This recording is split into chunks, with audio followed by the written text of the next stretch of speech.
بسم اللہ الرحمن الرحیم۔ شروع اللہ کے پاک نام سے جو بڑا مہربان نہایت رحم والا ہے۔ تم اپنے مال کے ذریعے لوگوں کو خوش نہیں کر سکتے، لہٰذا خندہ پیشانی اور حسن خلق کے ذریعے سے انہیں خوش رکھا کرو۔ قسم ہے اس ذات کی جس کے قبضے میں میری جان ہے کہ بندہ اللہ تعالیٰ کو پکارتا ہے تو اللہ تعالیٰ اس پر ناراض ہونے کی وجہ سے منہ موڑ لیتا ہے۔ وہ پھر پکارتا ہے، اللہ پھر منہ موڑ لیتا ہے۔ وہ پھر پکارتا ہے تو اللہ اپنے فرشتوں سے کہتا ہے کہ میرے بندے نے میرے سوا کسی اور کو پکارنے سے انکار کر دیا ہے، لہٰذا میں نے اس کی دعا منظور کر لی ہے۔ اپنی کمائی پاک رکھو، تمہاری دعا قبول ہوگی۔ بہتر ہے وہ شخص جو دیر میں خفا ہو اور جلد راضی ہو جائے، اور بدتر وہ شخص ہے جو جلد غصہ میں آ جائے اور دیر سے راضی ہو۔ دو بھیڑیے جو ریوڑ میں چھوڑ دیے جائیں اس قدر فساد برپا نہیں کرتے جس قدر انسان کی دولت اور مرتبہ کی حرص اس کی دنیا میں فساد ڈالتی ہے۔ جہاں شبہ کی گنجائش ہو وہاں قبل اس کے کہ کوئی منہ کھولے خود اپنی بریت کا اظہار کر دینا چاہیے۔ جو شخص اپنے ظالم کو بد دعا دیتا ہے وہ اپنا بدلہ لے لیتا ہے۔ انسان خدا کا اور خدا اس کا راز ہے۔ سچی اور میٹھی بات بھی ایک صدقہ ہے۔ جو قاضی بنایا گیا اس کی حالت یوں ہوئی کہ جیسے بغیر چھری کے ذبح کیا گیا ہو۔ جب اللہ تعالیٰ کسی بندے سے بلائی کرنا چاہتا ہے تو اس کو اپنے نفس کے عیوب دکھا دیتا ہے۔ خواہش نفس اور شہوت ابن آدم کی سرشت میں رکھ دی گئی ہے۔ خواہش کا چھوڑ دینا بندہ کو امیر کر دیتا ہے اور اس کی پیروی کرنا امیر کو اسیر بنا دیتا ہے۔ شیطان اکیلے آدمی کے ساتھ ہوتا ہے اور دو سے وہ دور ہو جاتا ہے۔ جس نے کسی کے عیب کو دیکھا اور اس کی پردہ پوشی کی، اس نے گویا ایک درگور انسان کو زندہ کر دیا۔ جو آدمی لوگوں سے مال جمع کرنے کے لیے بھیک مانگتا ہے وہ انگارے جمع کر رہا ہے۔ تھوڑے انگارے جمع کرے یا زیادہ یہ اس کی اپنی مرضی ہے۔ 5 چیزوں پر یہ 5 سزائیں ملتی ہیں۔ جو قوم عہد شکنی کرتی ہے اللہ تعالیٰ اس پر اس کے دشمن مسلط کر دیتا ہے۔ جو قوم احکام الہی کے خلاف فیصلہ کرتی ہے اللہ تعالیٰ ان کو تنگ دست کر دیتا ہے۔ جس قوم میں بدکاری عام ہو جاتی ہے اس میں طاعون پھیل جاتی ہے۔ جو قوم ناپ تول میں کمی کرتی ہے وہاں زرعی پیداوار میں برکت نہیں رہتی۔ جو قوم زکوٰۃ نہیں دیتی اللہ تعالیٰ ان پر رحمت نازل نہیں کرتا۔ جو شخص نرمی کی صفت سے محروم کر دیا گیا وہ سارے خیر سے محروم کیا گیا۔ جب کسی فاسق آدمی کی تعریف کی جاتی ہے تو عرش کانپ اٹھتا ہے۔ جو اپنے دوست کو کسی گناہ کا طعنہ دے وہ اس گناہ کا مرتکب ہونے سے پہلے نہیں مرے گا۔ ایمان کے بعد بڑی نعمت نیک عورت ہے۔ عورت پوشیدہ رکھے جانے والی مخلوق ہے۔ جب وہ باہر نکلتی ہے تو شیطان اس کی طرف جھانکتا ہے۔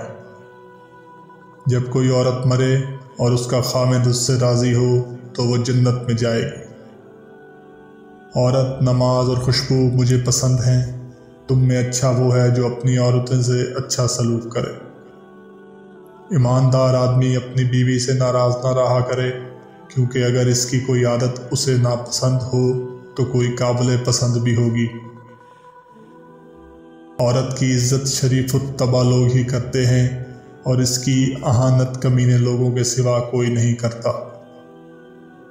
نیک دوست کی مثال ایسے ہے جیسے مشک بیچنے والے کی دکان کہ کچھ فائدہ نہ بھی ہو تو خوشبو ضرور آئے گی، اور برا دوست ایسے ہے جیسے بھٹی کی آگ، نہ بھی لگے تب بھی دھوئیں سے کپڑے ضرور خراب ہوں گے۔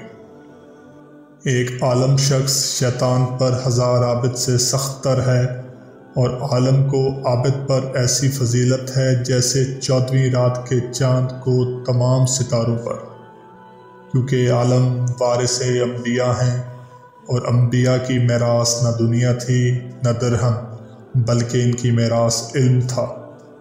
بس جس نے وہ حاصل کیا اس نے بہت حاصل کیا۔ علم تو نور خدا ہے جو گناہ گاروں اور بدبختوں کو نہیں دیا جا سکتا۔ سب سے بڑی خیانت یہ ہے کہ تم اپنے بھائی سے جھوٹی بات اس طریقے سے بیان کرو کہ وہ اس کو سچ سمجھے۔ جو شخص باوجود حق پر ہونے کے جھگڑا چھوڑ دے، میں اس کا ضامن ہوں کہ بہشت کے کنارے میں اس کو جگہ دوں گا۔ مومن نہ تو طعن کرنے والا ہوتا ہے، نہ لعنت کرنے والا، اور نہ فحش بکنے والا، زبان تو راز۔ حیا ایمان کی علامت ہے، اور ایمان جنت کا ذریعہ ہے، اور بے حیائی گندگی ہے، اور گندگی دوزخ کا موجب ہے۔ میں قیامت کے روز 3 آدمیوں کا مخالف ہوں گا۔ اول اس شخص کا جو میرے نام پر عہد کر کے دغا کرے، دوسرا اس شخص کا جو آزاد شخص کو فروخت کر کے اس کا روپیہ کھائے، تیسرا اس شخص کا جو مزدور سے پورا کام لے اور اس کی اجرت نہ دے۔ بڑے بڑے گناہوں میں سے ایک بڑا گناہ یہ بھی ہے، کوئی شخص اپنے ماں باپ کو گالی دے۔ لوگوں نے عرض کیا، یا رسول اللہ صلی اللہ علیہ وآلہ وسلم، یہ کیسے ہو سکتا ہے کہ کوئی شخص اپنے ماں باپ کو گالی دے؟ آپ نے فرمایا، ہاں یہ اس طرح ممکن ہے کہ دوسرے کے باپ کو کوئی گالی دے اور وہ جواب میں اس کے باپ کو گالی دے۔ جس شخص نے شہرت کے خیال سے کوئی کپڑا پہنا، قیامت کے دن اللہ تعالیٰ اس کو ذلت و رسوائی کا لباس پہنائے گا۔ اللہ تعالیٰ نے اہل کتاب کے گھروں میں بغیر ان کی اجازت کے داخل ہونا حلال نہیں کیا، اور نہ ان کی عورتوں کو مارنا اور نہ ان کے پھلوں کو کھانا حلال کیا ہے۔ اللہ کے نزدیک سب گھروں میں محبوب تر گھر وہ ہے جس میں یتیم کی عزت کی جاتی ہے۔ 3 قسم کے آدمی جنت میں داخل نہ ہوں گے، ایک دھوکہ دینے والا، دوسرا بخیل، اور تیسرا احسان جتانے والا۔ جس شخص سے کوئی علمی مسئلہ پوچھا جائے اور وہ اسے چھپائے تو قیامت کے دن ایسے شخص کے منہ میں آگ کی لگام ڈالی جائے گی۔ کوئی مرد کسی مرد کے ستر پر نظر نہ ڈالے، اور کوئی عورت دوسری عورت کے ستر پر نظر نہ کرے۔ نہ مرد ایک کپڑے میں برہنہ جمع ہوں، اور نہ عورتیں ایک کپڑے میں۔ ہر امت کے لیے ایک فتنہ ہے، میری امت کا فتنہ مال ہے۔